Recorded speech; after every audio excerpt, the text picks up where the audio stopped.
సర్వోన్నతుడా, సర్వసృష్టిమంతుడా, సైన్యములకు అధిపతి అయిన నా తండ్రి, నిత్యము కొనియాడబడుతున్న నామం అన్ని నామముల కన్నా పైనామం. మీ నామమును ఆశ్రయించి మీ నామముల ప్రభా ఈ ఆరాధనకు యోగ్యుడము, అన్ని వేళ పూజనీయుడము. మిమ్మల్ని ఆరాధించడానికి, గణపరచడానికి, మహిమపరచడానికి మీ బిడ్డల ప్రభా ఏర్పరచుకొని ఉంటున్నారు. నా తండ్రి, నా రక్షక, మరి ప్రభా ఈ పునరుద్ధరణ దినమందు మనందరినీ ప్రభా ఇలాగూ మీ యొక్క పాదాల యొద్ద కనబరిచి మహిమపరచు కృపను తండ్రి ప్రసాదించుకుంటున్నారు. వాక్యం ద్వారా మీరు మాతో మాట్లాడుతుంటున్నారు. వాక్యానుసార జీవితాన్ని జీవించడానికి కృపను చూపించమని ముందున్న సమయాన్ని మీకు అప్పగిస్తూ ప్రభు అయిన యేసుక్రీస్తు నామమున ప్రార్థన చేసి అడిగి పెట్టుకుంటున్నాను నా తండ్రి, ఆమేన్. Praise the lord. దేవుని పరిశుద్ధ నామానికి మహిమ కలుగును గాక. ఈ విధంగా వాక్యాన్ని మీ అందరితో పంచుకోవడానికి ప్రభువు అనుగ్రహించిన ఈ అవకాశాన్ని బట్టి ప్రభువును స్తుతిస్తుంటున్నాను. ఈ సమయంలో మనము వాక్యాన్ని ధ్యానం చేసుకుందాం. పరిశుద్ధ గ్రంథముల నుండి లూకాసు వార్త 18వ అధ్యాయము 10వ వచనాన్ని మనం చదువుకుందాం. ఈ సమయంలో ప్రార్థన చేయుటకై ఇద్దరు మనుషులు దేవాలయంలోకి వెళ్ళిరి. వారిలో ఒకడు పరిసయ్యుడు, ఒకడు సుంకరి. పరిసయ్యుడు నిలబడి, దేవా, నేను చోరులను, అన్యాయస్తులను, వ్యభిచారులైన ఇతర మనుషుల వలనైనను ఈ సుంకరి వలనైనను ఉండనందుకు నీకు కృతజ్ఞతాస్తుతులు చెల్లించుచున్నాను. ఇక్కడ పరిశుద్ధ గ్రంథంలో గమనించినట్లయితే ప్రార్థన చేయడానికి ఇద్దరు మనుషులు దేవాలయంలోకి వెళ్ళి ఉంటున్నారు. ఆ పేర్లు కూడా ఇక్కడ పరిశుద్ధ గ్రంథంలో రాయబడి ఉంటున్నాయి. వారు ఎవరంటే, ఇద్దరు వ్యక్తులు ఎవరంటే, ఒక వ్యక్తి వచ్చేసి పరిసయ్యుడు, మరొక వ్యక్తి వచ్చేసి సుంకరి. ఇద్దరు కూడా ప్రార్థన చేయడానికి దేవుని మందిరంలోకి వెళ్ళి ప్రార్థన చేస్తుంటున్నారు. మొదటిగా మనం గమనించినట్లయితే పరిసయ్యుడు ప్రార్థన చేస్తుంటున్నాడు. మనము కూడా గమనించినట్లయితే దేవుని సన్నిధిలోకి వచ్చిన తర్వాత ప్రతి ఒక్కరు కూడా ప్రార్థన చేస్తారు. కానీ నీతిగా, యథార్థంగా ఎవరైతే ప్రార్థన చేస్తారో ప్రభు వారి ప్రార్థన ఆలకించేవాడే ఉన్నాడు. ఇలా మొదటిగా పరిసయ్యుడు ప్రార్థన చేస్తుంటున్నాడు. పరిసయ్యుడు నిలబడి, దేవా, నేను చోరులను, అన్యాయస్తులను, వ్యభిచారులైన ఇతరుల మనుషుల వలనను ఆ సుంకరి వలనను ఉండనందుకు ఈ కృతజ్ఞతాస్తుతులు చెల్లించుచున్నాను. పరిసయ్యుడు ప్రార్థన చేస్తూ ఈ విధంగా ఉంటున్నాడు. ప్రభువా, నేనైతే దొంగన కాదు, నేనైతే అన్యాయస్తుని కాదు, నేనైతే వ్యభిచారుని కాదు, నేను ఈ సుంకరి వలనైనను నేను ఉండనందుకు నీకు కృతజ్ఞతాస్తుతులు చెల్లిస్తుంటున్నానని ఇక్కడ పరిసయ్యుడు ప్రార్థన చేయడం మనం చూస్తుంటున్నాం. ప్రార్థన చేసే విషయంలో మనం ఒకటి జ్ఞాపకం చేసుకోవాలి. మనము ఏ విధంగా ఉంటున్నామనేది ప్రభువుకు తెలుసు. ప్రభువా, నేను నీతిమంతుణ్ణి, నేను గొప్పవాడిని, నేను ధనవంతుణ్ణి, నేను పేరు ప్రఖ్యాతలు కలిగిన వాడిని మనం ప్రభువుకు తెలియజేయవలసినటువంటి అవసరం ఉంది. దేవుడు అందరినీ కూడా ఎరిగిన వాడంటున్నాడు. దేవుడు అందరి హృదయాలు ఎరిగిన వాడంటున్నాడు. మన యొక్క అంతర్యములను కూడా ఎరిగిన వాడై ప్రభు ఉంటున్నాడు. అలాంటి సమయంలో ఈ యొక్క పరిసయ్యుడు ప్రార్థన చేస్తూ ఎందుకు కృతజ్ఞతాస్తుతులు చెల్లిస్తుంటున్నాడంట, అతడు తన్ను తాను హెచ్చించుకుంటున్నాడు. ప్రభువా, అందరూ ఈ యొక్క సుంకరైతే ఈ విధంగా ఉంటున్నాడు, దొంగగా ఉంటున్నాడు. ఈ విధంగా కొందరు ఏ విధంగా ఉంటున్నారు, కొందరు అన్యాయం చేసేవారుగా ఉంటున్నారు, కొందరు వ్యభిచారం చేసేవారుగా ఉంటున్నారు. నేనైతే వాళ్ళ వల్లే ఉండనందుకు, ఈ సుంకర వల్లే ఉండనందుకు నీ కృతజ్ఞతాస్తుతులు చెల్లిస్తుంటున్నానని ఇక్కడ పరిసయ్యుడు ప్రార్థన చేయడం మనం గమనిస్తుంటున్నాం. పరిశుద్ధ గ్రంథంలో రాయబడింది, ప్రతి విషయం ముందు మనం ఏం చేయాలంటే ప్రభువుకు కృతజ్ఞతాస్తుతులు చెల్లించేవారమని. ఆరోగ్యాన్ని బట్టి, ఆయుష్ను బట్టి, ఉద్యోగాలను బట్టి, వ్యాపారాలను బట్టి, కుటుంబాన్ని బట్టి మనం ప్రభు కృతజ్ఞతాస్తుతులు చెల్లించేవారమైన. కానీ ఈ పరిసయ్యుడు అయితే ప్రార్థన చేస్తుంటున్నాడు. ఎందుకు కృతజ్ఞతాస్తుతులు చెల్లిస్తుంటున్నాడంట, ఈ సుంకరి వలనైనను ఉన్నందుకు నీ కృతజ్ఞతాస్తుతులు చెల్లించుచున్నానని ఇక్కడ పరిసయ్యుడు ప్రార్థన చేయడం మనం చూస్తుంటున్నాం. మన జీవితాల్లో కూడా మనం ఏ విధంగా ఉండాలంటే, ఇతరులు తక్కువ చేస్తూ మనం ఎప్పుడు కూడా ప్రార్థన చేయకూడదు. ఇతరుల యొక్క లోపాలను మనం చూపిస్తూ ప్రార్థన మనం చేయకూడదు.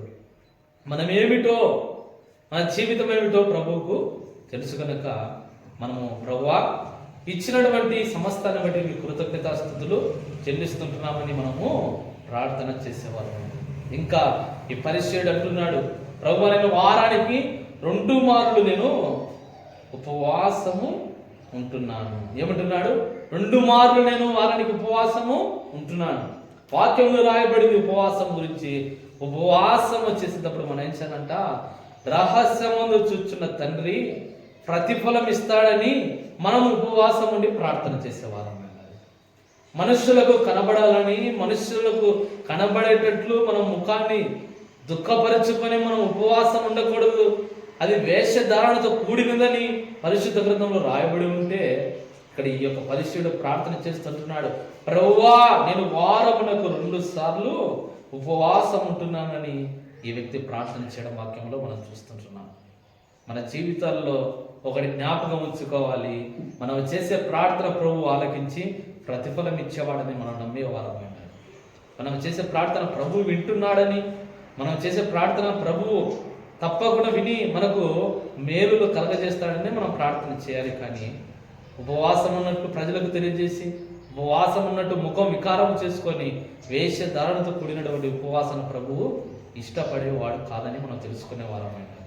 వాక్యంలో గమనించినదే ఈ పరిశీలన అంటున్నాడు, వారానికి 2 సార్లు నేను ఉపవాసం ఉంటున్నాడు ప్రభు అని ప్రార్థన చేయడం వాక్యంలో మనం చూస్తున్నాం. దేవునికి తెలియదా మనం ఉపవాసము ఉండేది లేదే? దేవునికి తెలియదా?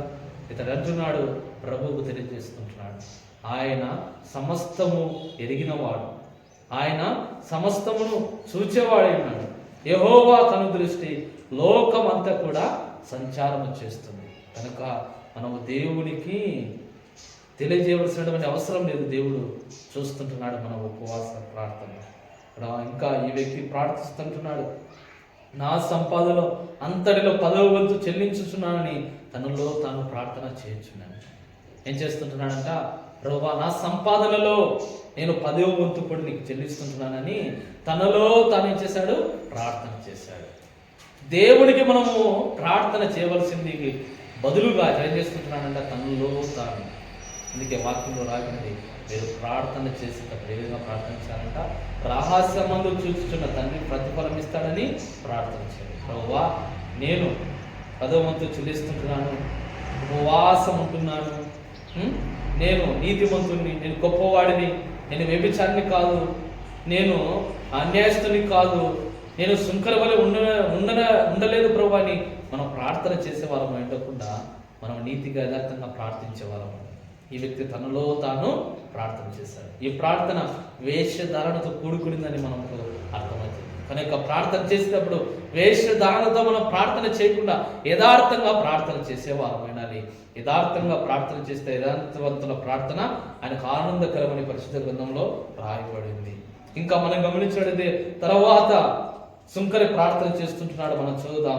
సుంకరి దూరముగా నిలుచుండి ఆకాశం వైపుకు కన్నులెత్తుటకు నేను ధైర్యము చాలక రొమ్ము కొట్టుకొనొచ్చు, దేవా పాపినైనా నన్ను కరుణించుమని పలికాను. ఇక్కడ సుంకరి క్లుప్తంగా ప్రార్థన చేసుకుంటున్నాడు. పరిశుద్ధ గ్రంథంలో మనం గమనించినట్లయితే దీర్ఘకాలిక ప్రార్థన చేయడం చూస్తాం, అదేవిధంగా క్లుప్త ప్రార్థనలు కూడా మనం చూస్తాం. ఎబ్బేజు కూడా క్లుప్తంగా ప్రార్థన చేశాడు. ఇక్కడ మనం గమనించినట్లయితే ఇక్కడ సుంకరి ప్రార్థన చేయడం మనం చూస్తుంటాం. సుంకరి క్లుప్తంగా ప్రార్థన చేశాడు. దూరముగా నిలుచుండి ఆకాశం వైపు కూడా కన్నులు ఎత్తడానికి ధైర్యము చాలక. ఎందుకు ఇతనికి ధైర్యం చాలడం లేదు? ఆకాశం వైపుకు ఎందుకు ఇతడు కన్నులు ఎత్తడం లేదంటే వాక్యములో రాయబడింది, ఆకాశమును ఆశినటువంటి దేవుడు ఎవరంట? పరిశుద్ధుడు.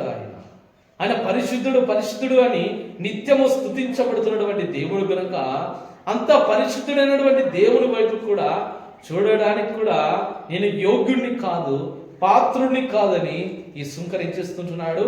ఇతడు ప్రార్థన చేస్తుంటున్నాడు. ప్రభువా ఆకాశం వైపుకు కూడా కన్నులు ఎత్తుటకైనను అతనికి ధైర్యం చాలక ప్రార్థన చేస్తుంటాడు. ఏమంటున్నాడు?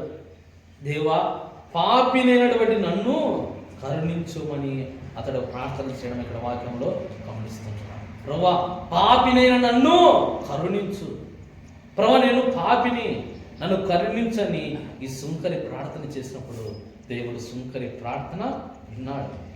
ఈ యొక్క సమయంలో ఈ మాటలు వింటున్న మన జీవితాల్లో మనం ఒకటి జ్ఞాపకం చేసుకోవాలి.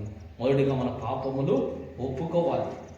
పరిశుద్ధ గ్రంథంలో రాయబడింది, నీ పాపములు ప్రభు ఎదుట కప్పుకోకుండా ఒప్పుకోవాలి.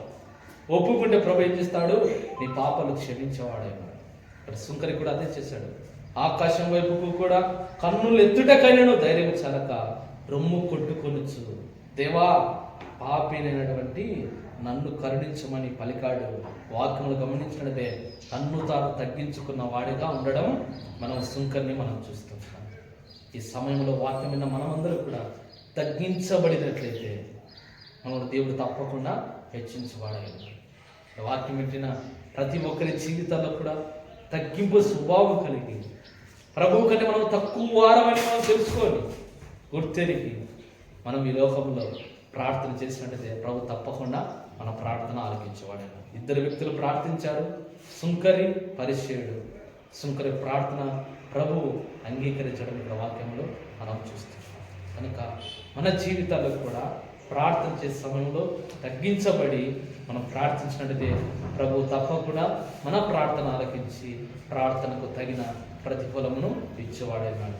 కనుక మనం కూడా తగ్గించబడి ప్రార్థించి ప్రభు యొక్క మేలులు, ప్రభు ద్వారా అనుగ్రహించబడే ఆ యొక్క దీవెన ఆశీర్వాదాలు మనం అందరం కూడా పొందుకొందుము గాక. దేవుడి మాటలు దీవించి ఆశీర్వదించును గాక. ఆమేన్.